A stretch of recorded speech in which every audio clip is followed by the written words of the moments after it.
ஊடக நண்பர்களுக்கு வணக்கம். அனைவருக்கும் பொங்கல் நல்வாழ்த்துக்கள், புத்தாண்டு நல்வாழ்த்துக்கள் தெரிவிச்சுக்கிறேன். வாத்தியாருக்கு எனக்கு இருக்கிற கனெக்ஷனை பற்றி பேசுறதுன்னா நிறையா பேச முடியும். ஒரு 1 hour ஆயிரும். வேறு விஷயம் அப்புறம் இந்த படத்தில் இருக்கிறவங்கள பற்றியே பேச முடியாது. அவ்வளவு இன்சிடெண்ட். அது தனியாக ஒரு கதை வச்சுக்கலாம். ஒரு 1 hour ஆகும். எனக்கு என்ன மகிழ்ச்சின்னா, இந்த படத்தினுடைய தயாரிப்பாளர் தம்பி ஞானவேல் ராஜா, அவங்க அப்பா என்னை விட பெரிய ரசிகர். ஒரு தடவை அப்பா சொன்னாருங்க, ஞானவேல், நம்ம இதுக்கு முன்னாடி என்ன படம்னா நோட்டா ஷூட்டிங் இப்போ சொன்னார் என்கிட்ட. அவர் கோயம்புத்தூர்காரர் தான். நான் 110 தடவை நாரோடி மன்னன் படத்தை பார்த்துருக்கேன். 110 தடவைன்னா யூடியூப்லேயோ ஃபோன்லேயோ டிவிலேயோ தியேட்டரில் போய் டிக்கெட் வாங்கி 110 தடவை பார்த்துருக்கேன். 3 ஹீரோயின், அவ்வளோ அழகான ஹீரோயின், பானுமதி அம்மா, சரோஜா தேவி அம்மா, எம்என் ராஜம் அம்மா, இவங்க 3 பேரும் 110 தடவையில் ஒரு தடவையும் கூட அவங்க முகத்தை பார்க்கல.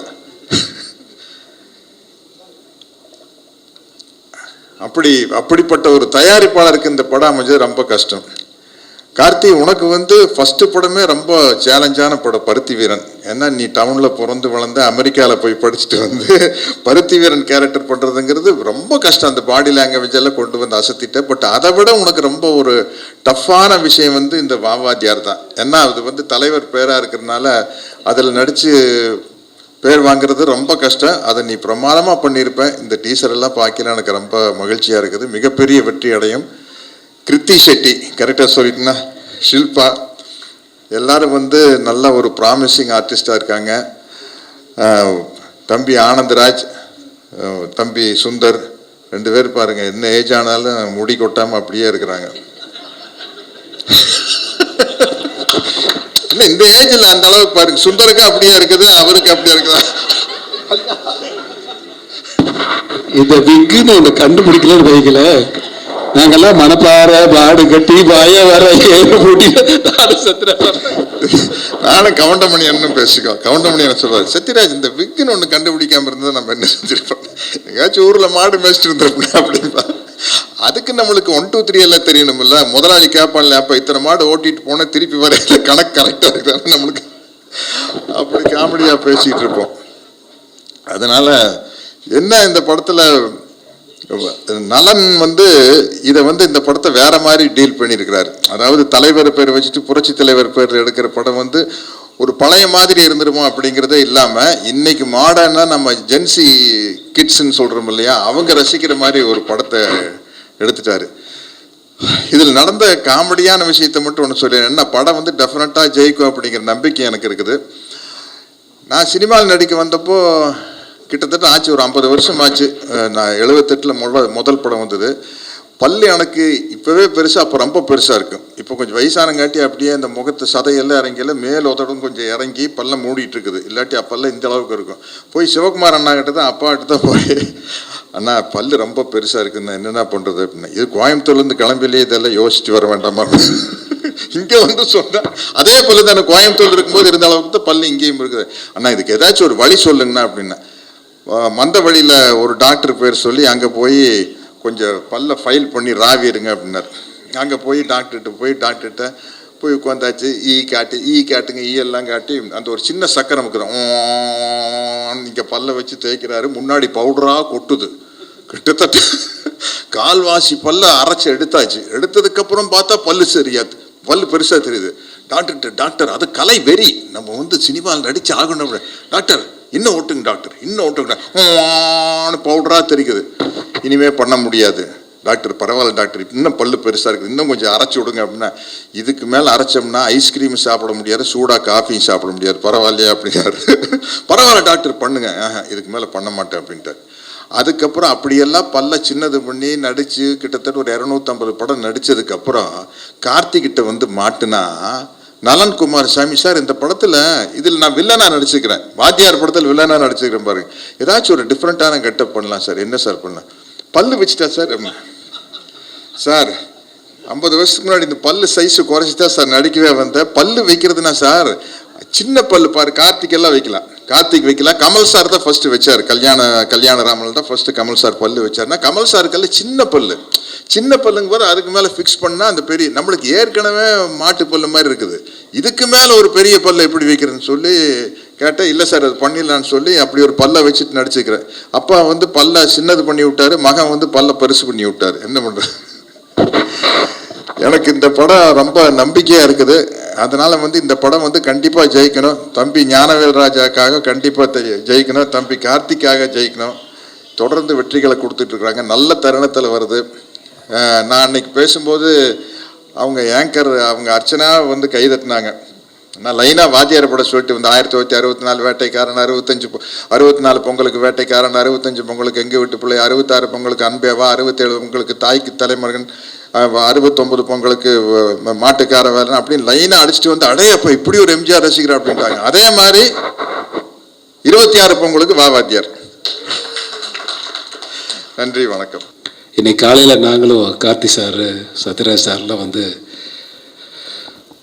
புரட்சி தலைவருடைய சமாதிக்கு போயிருந்தோம். சமாதிக்கு போகிறப்போ ஒரு மகிழ்ச்சி, சந்தோஷம் ஏற்பட்டது எங்களுக்குள்ள.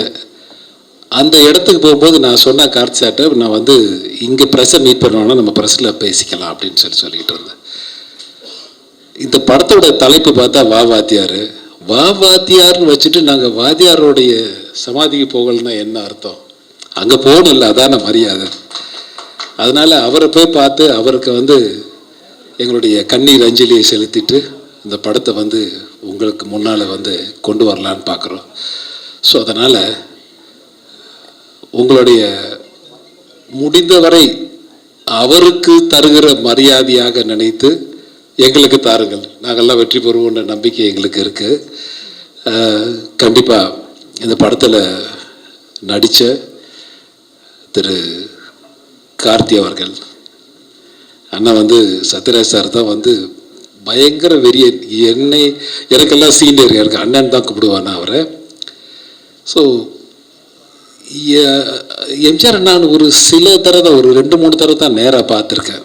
நான் வந்து திரைப்பட கல்லூரி மாணவனாக இருந்தபோது வள்ளுவக்கோட்டத்தில் வந்து ஒரு விழா நடந்தது.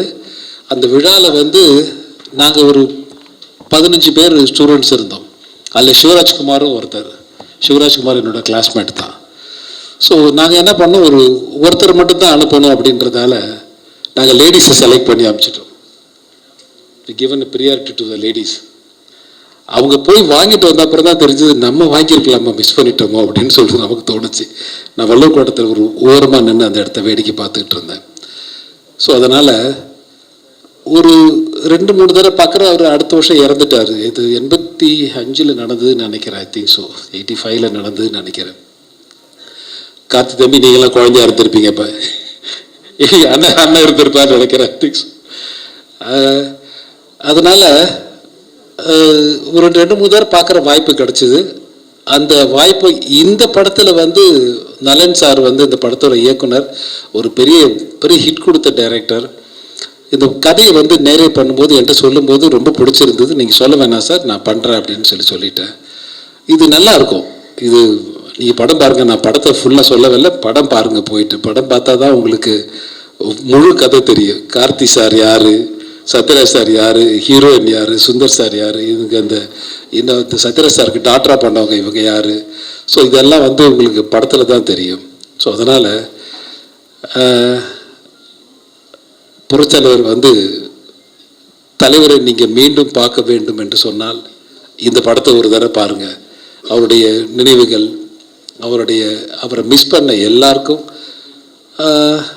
அஃப்கோர்ஸ் நான் வந்து ஒரு சின்ன வேண்டுகோள் வச்சேன். இதை வந்து ரிலீஸ் பண்ணுறது வந்து ஒரு தேர்தலுக்கு முன்னாடி பண்ணுங்க அப்படின்னு சொல்லிட்டு. ஸோ அதனால் அது வந்து ரொம்ப நல்லா இருக்கும், நல்ல விஷயமா நல்லது நடக்கும்னு நான் நினைக்கிறேன். God's grace. அதனால் தேங்க்யூ வெரி மச்.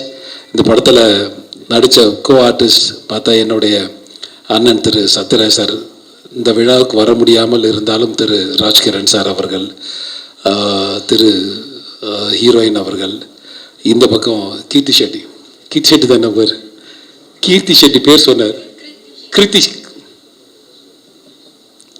இல்லை, அவங்க 2 படம் பண்ணுறாங்க. 2 படமும் நான் தான் பண்ணுறேன். அவங்க எல்லைக்கேவும் நான் தான் பண்ணிகிட்ருக்கேன் அவங்களோட. ஸோ அதனால் இது வரைக்கும் நானும் கீர்த்தி தான், கிருத்தி ஷெட்டி இல்லை. தேங்க்யூ. கீர்த்தி ஷெட்டி ஆகட்டும் அல்லது ஷில்பா, ஓகே, ஷில்பாவாகட்டும் சுந்தராகட்டும் எல்லாருக்கும் என்னுடைய மனமார்ந்த நன்றியும் வணக்கமும். உங்களுக்கு எல்லாருக்கும் உங்களுடைய மாலை வணக்கம். உங்களுக்கு நல்லதுன்னு பட்டா நல்லா எழுதுங்க அந்த படத்தை பற்றி. Thank you very much. Thank you very much.